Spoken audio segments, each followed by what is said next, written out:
தந்தை மகன் தூய ஆவியின் பெயராலே ஆமேன்.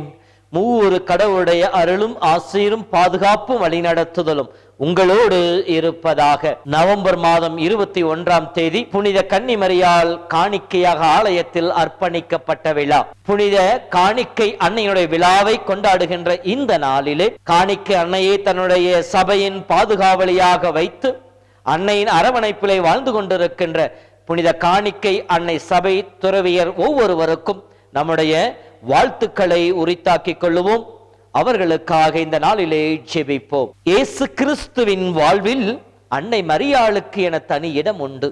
அதை போலவே திருச்சபையின் வரலாற்றிலும் திருவழிபாட்டிலும் தாய் மரிக்கென தனி சிறப்பை கொடுத்திருக்கின்றது. எனவேதான் ஆண்டின் ஒவ்வொரு மாதமும் அன்னைக்கென விழா எடுத்து அன்னையின் வழியாய் இறைவன் புகழ்வாடி இறைவனை மகிமைப்படுத்தி இறைவன் மக்களாய் வாழ்ந்து கொண்டிருக்கின்றது. இந்த மாதத்திலும் கூட 21ஆம் தேதியாக இன்று புனித கன்னிமரியால் ஆலயத்தில் காணிக்கையாக அர்ப்பணிக்கப்பட்ட விழாவினை கொண்டாடி நாமும் கடவுளுக்கு அர்ப்பணமானவர்கள், எனவே நம்மை முழுமையாக ஆண்டவனுக்கு அர்ப்பணித்து வாழ வேண்டும் என்கின்ற ஒரு ஒப்புயர்வற்ற அழைப்பினை கொடுத்து அதிலே வாழ நமக்கு துணை புரிகின்றது.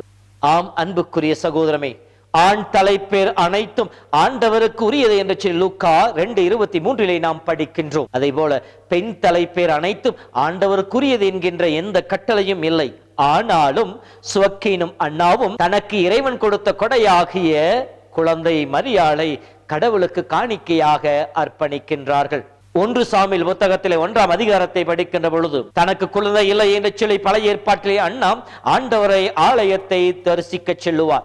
ஏலி என்கின்ற குருவின் வழியாக இறை வாக்கு தத்தம் அவருக்கு கிடைக்க சாமுவேல் குழந்தையாக பெற்றெடுப்பார். பால்குடி மறந்தவுடன் குழந்தையை கடவுளுக்கு காணிக்கையாக அர்ப்பணித்து ஆலயத்திலே அவன் வளர வேண்டும் என்று சொல்லி ஆண்டவருக்கு கொடுத்த வாக்கு தத்தத்தை நிறைவேற்றுவார். அதை போலவே சுவக்கின் அண்ணாளுக்கும் குழந்தை பாக்கியம் இல்லை.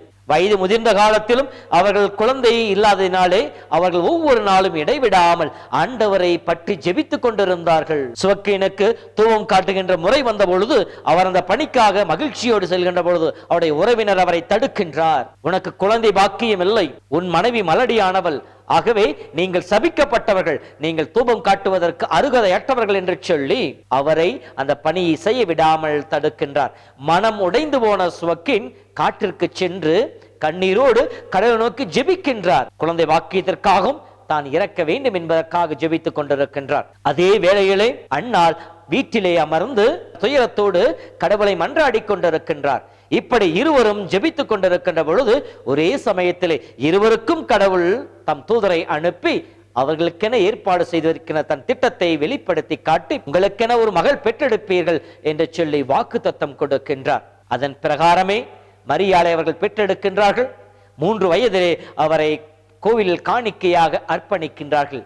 ஏறக்குறைய 12 ஆண்டுகள் அன்னை மரியானவள் ஆலயத்திலேயே ஆண்டவன் அருகிலேயே ஜெபத்திலே நிலைத்திருப்பதாகவும் ஆலய பணிகளை செய்வதிலுமே தன் வாழ்வை அர்ப்பணித்தார். ஆண்டவனாகிய இயேசுவை உதிரத்திலே சுமப்பதற்கு முன்னாலேயே ஆண்டவர் அவரை சுமக்கின்ற தன் தாயை தன் அருகிலேயே வைத்துக் கொள்ள ஆசைப்பட்டார். எனவேதான் அவரை கோவில் காணிக்கை அர்ப்பணிக்க அவர்கள் தாய் தந்தையருக்கு தூண்டுதலை கொடுத்தார் என்று சொல்லி விவிலிய அறிஞர்கள் சொல்லுவார்கள். இப்படியாக ஆலயத்தை அர்ப்பணிக்கப்பட்ட விழாவானது ஏறக்குறைய 5ஆம் நூற்றாண்டிலிருந்தே கொண்டாடப்பட்டு கொண்டு வந்து கொண்டிருக்கின்றது. 543ஆம் ஆண்டு அப்போது ஆட்சி செய்த ஜஸ்டின் என்கின்ற அரசன் அவனுடைய ஆலயம் சிதைவுற்றிருக்கின்ற இடத்திலே அருகிலே அன்னை மரியாளுக்கென ஒரு ஆலயம் எழுப்பி அதை கடவுளுக்கு காணிக்க அர்ப்பணிக்கப்பட்ட அந்த நிகழ்வை கொண்டு அந்த ஆலயத்தை நேர்ந்தளித்தார். 614 இந்த ஆலயம் சிதைக்கப்பட்டது. ஆயினும் மக்கள் விழாவை கொண்டாடி கொண்டிருந்தார்கள். 1166ஆம் ஆண்டிலே மனுவேல் கமிலஸ் என்பவர் இந்த விழாவை எல்லா மக்களும் கொண்டாட வேண்டும் என்று சொல்லி அறிவித்தார்.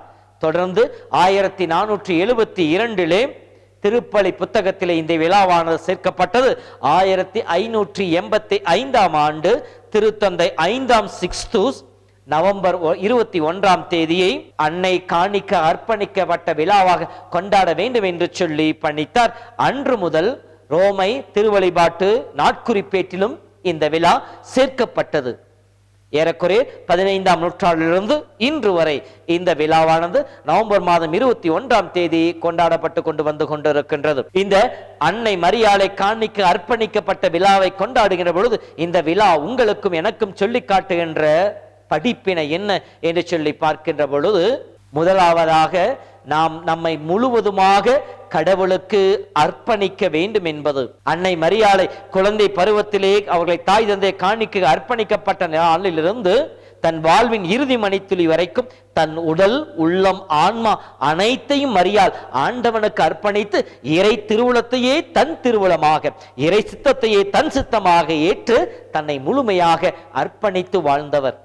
திருமுழுக்கின் வழியாக ஆண்டவருக்கு அர்ப்பணிக்கப்பட்ட நாமும் எல்லா சூழ்நிலைகளிலும் கடவுளுக்கு அர்ப்பணமாக்கப்பட்டவர்கள் என்கின்ற அந்த உணர்வோடு நாம் வாழ வேண்டும் என்பதை நமக்கு சுட்டி காட்டுவதாக இருக்கின்றது.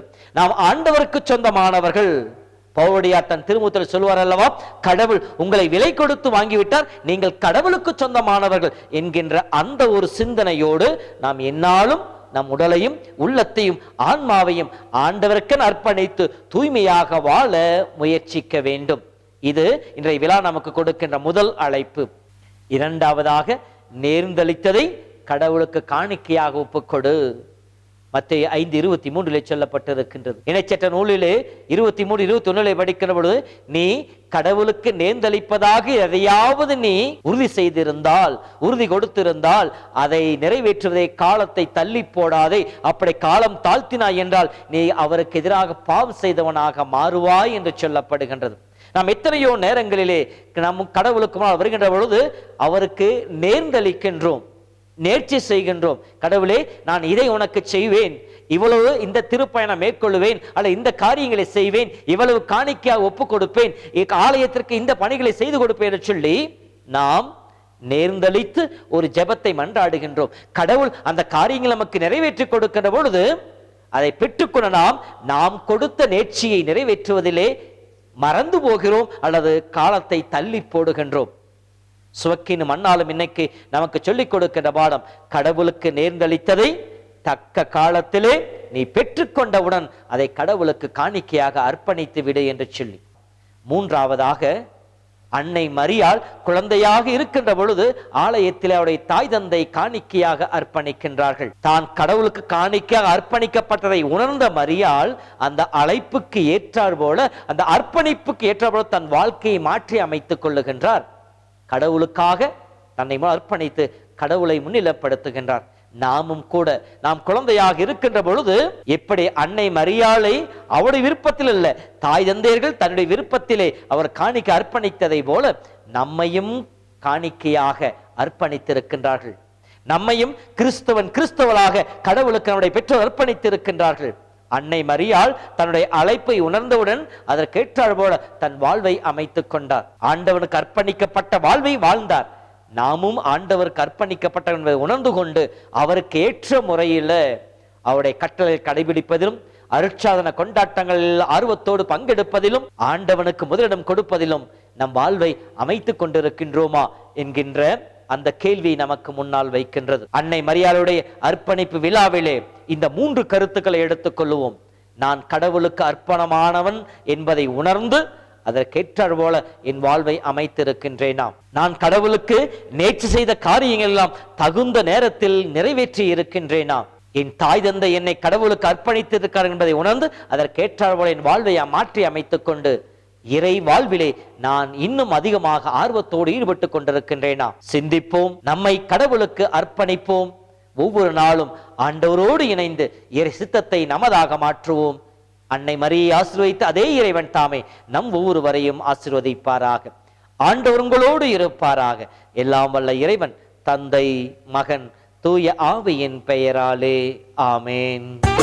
அன்னையே காணிக்கை தாயே, இறையருள் ஓவியம் நீயே, அன்னையே காணிக்கை தாயே, இறையருள் ஓவியம் நீயே, காரிருள் நீக்கிடும் நிலவே, தாயருள் தந்திடும் முகிலே. நம்பினேன் நம்பினேன் என் அன்னையே, நம்புவேன் நம்புவேன் உன் பிள்ளையை. நம்பினேன் நம்பினேன் என் அன்னையே, நம்புவேன் நம்புவேன் உன் பிள்ளையை. அன்னையே காணிக்கை தாயே.